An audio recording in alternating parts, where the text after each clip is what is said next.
Si l'on en juge par ce slogan, pour la francophonie à Lyon, ce n'est pas encore gagné. Et pourtant, c'est dans la région Rhône-Alpes qu'est née l'Association internationale des régions francophones. C'est aussi ici, à Lyon, qu'ont eu lieu les premiers états généraux de la francophonie, une manifestation pas évidente à mettre en place. C'est jamais simple de faire une organisation avec 30 pays et 600 participants. Mais l'idée, c'est de dire les collectivités locales, à tout niveau, que ce soit des régions, des départements, des villes, ou quel que soit le nom qu'on leur donne, des gouvernorats, des wilayas, des cercles, des communes, ont vraiment affaire avec la francophonie. C'est vraiment ce sont des acteurs réels de la francophonie. Et donc, au-dessus, il y a la francophonie supra-étatique avec l'Union européenne, l'UMOA, la CEDAC. Il y a la francophonie des États, symbolisée par l'Organisation internationale de la francophonie. Et puis, il y a toute cette immense armée des collectivités locales de au moins 30 pays francophones qui sont à même de faire un vrai maillage de solidarité francophone avec des vrais projets issus du terrain. Le terrain, il en fut d'ailleurs question tout au long des nombreux débats et conférences qui ont eu lieu. Tous les élus politiques ont tenu à témoigner de l'intérêt d'une francophonie décentralisée, à commencer par le maire de Lyon, qui se réveillent à leur chaleur complémentaire. Le président de la région Rhône-Alpes, Claude Agege disait « La langue n'est pas qu'un instrument de communication, mais le reflet des qualités profondes d'un peuple. » et même de Poitou-Charentes. Je trouve que l'espace francophone, c'est quelque chose qui est très précieux parce que au-delà de la langue française, c'est la maîtrise d'un certain nombre de valeurs morales. Et je crois qu'on ne fait pas de développement durable sans valeurs morales et sans une ambition de civilisation. Et donc cet échange, à la fois sur les savoir-faire, sur la façon de penser en commun un avenir du monde où on remet au cœur de cet avenir du monde l'être humain, la dimension humaine des choses, je pense que c'est vraiment très important parce que ça nous fait progresser ensemble. L'humain, certes, mais pas seulement. À travers tous les débats qui ont eu lieu, le multilinguisme a été mis en avant et à ce niveau-là, le Val d'Aoste est cité en exemple. Oui, c'est vrai. C'est vrai, le Val d'Aoste est un petit peu le porte-parole de la francophonie en Italie. Nous sommes donc une région francophone et cela est établi par notre statut d'autonomie. Donc le français est une langue enseignée dans toutes les écoles de tout ordre de degré et c'est aussi une langue officielle au même niveau que l'italien. Donc les actes officiels, l'administratif peuvent être faits aussi bien en italien qu'en français et aussi au niveau du gouvernement, du conseil régional, le français est souvent employé. Une francophonie avant tout qui se doit d'être décentralisée. Pour nous, comme je l'ai dit, c'est la possibilité d'appartenir à un réseau international, d'avoir des échanges, de rencontrer des gens. On vient du sommet de Montreux, le président hollandais a pu rencontrer la présidence de la Confédération helvétique, le président Sarkozy. Nous avons des contacts permanents de collaboration avec le Valais, avec la région Rhône-Alpes, avec l'Eurorégion, la communauté française de Belgique.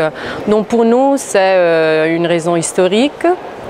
Il y a un fondement qui est très solide, mais c'est aussi donc, la possibilité d'ouverture au monde. C'est un concept de multilinguisme, voilà. Donc pas d'opposition, c'est vraiment une voie de développement, d'enrichissement, de liberté, voilà.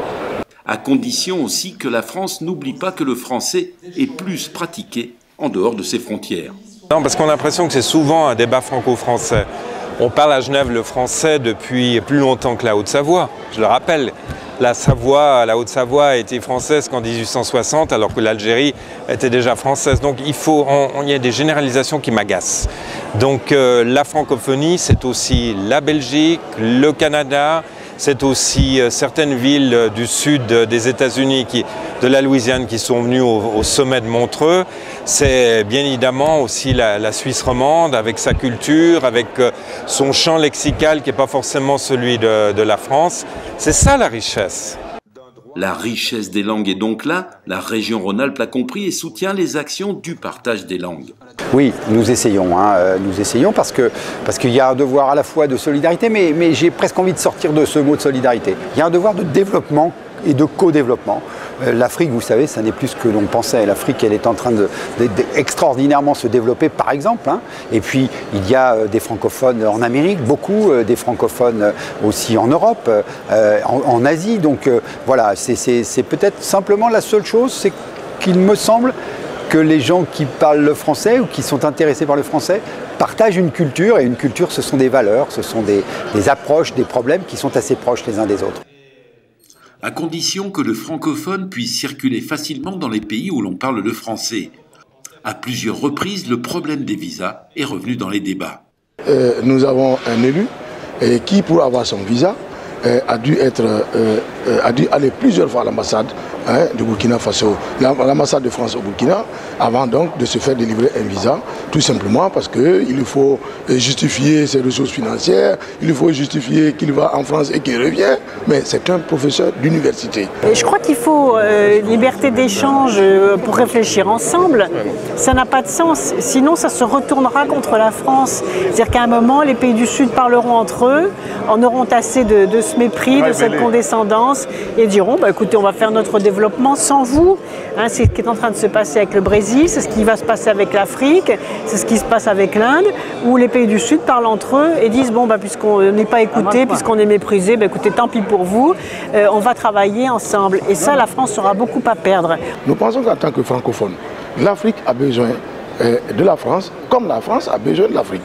Et aujourd'hui, si on ne règle pas la question des visas dans l'espace francophone, et je vous dis, aujourd'hui au Burkina Faso, beaucoup de jeunes préfèrent aller étudier vers les États-Unis, préfèrent faire le commerce vers les États-Unis et la Chine que de venir en France.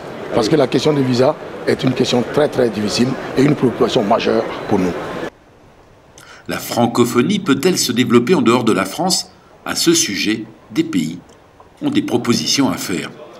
Oui, tout à fait. Donc, au lieu d'attendre d'avoir cet espace francophone international et ce visa francophone qui pourrait prendre du temps, moi je pense qu'il faut avoir des solutions concrètes. C'est dans ce cadre que nous avions proposé en tant que délégation marocaine que le Maroc puisse abriter une université internationale francophone qui permettrait de répondre aux besoins des pays francophones du Sud, d'envoyer leurs étudiants poursuivre des études dans un cadre francophone, mais aussi de répondre aux contraintes budgétaires et de sécurité de politique d'immigration des pays francophones du Nord. Ces premiers états généraux ont permis aussi à beaucoup d'intervenants d'émettre des souhaits. Alors il y en a une que nous allons formuler aujourd'hui, c'est de mettre à l'intérieur de l'OIF un conseil économique et social pour que la société civile soit présente dans cette organisation. Voilà une proposition phare que je vais présenter tout à l'heure. D'autres ont des réactions plus radicales. Et quand une entreprise française ne met sur son répondeur téléphonique que de l'anglais, sifflet. Quand une entreprise française publie un communiqué dans la presse vietnamienne, je recherche un jeune vietnamien parlant anglais, et qu'il n'ajoute pas et français, sifflet. C'est ce genre de pratique qui devrait, en plus, on peut peut-être changer un peu l'attitude des entreprises, mais le plus important, c'est mobiliser les Français sur la défense du français, ce qui est loin d'être fait. Il ressort tout de même de ces premiers états généraux un certain optimisme en ce qui concerne le développement de la francophonie, comme l'a rappelé le représentant du Mali, qui a eu ici le dernier mot. C'est de cette façon que nous réussirons une francophonie culturelle, scientifique, littéraire, technique, juridique et marchande. Bref, une francophonie bien vivante, pôle de dialogue et de solidarité. Sur ces notes d'espoir et de profonde conviction, je déclare clos les travaux des premiers états généraux de la francophonie décentralisée. Je vous remercie.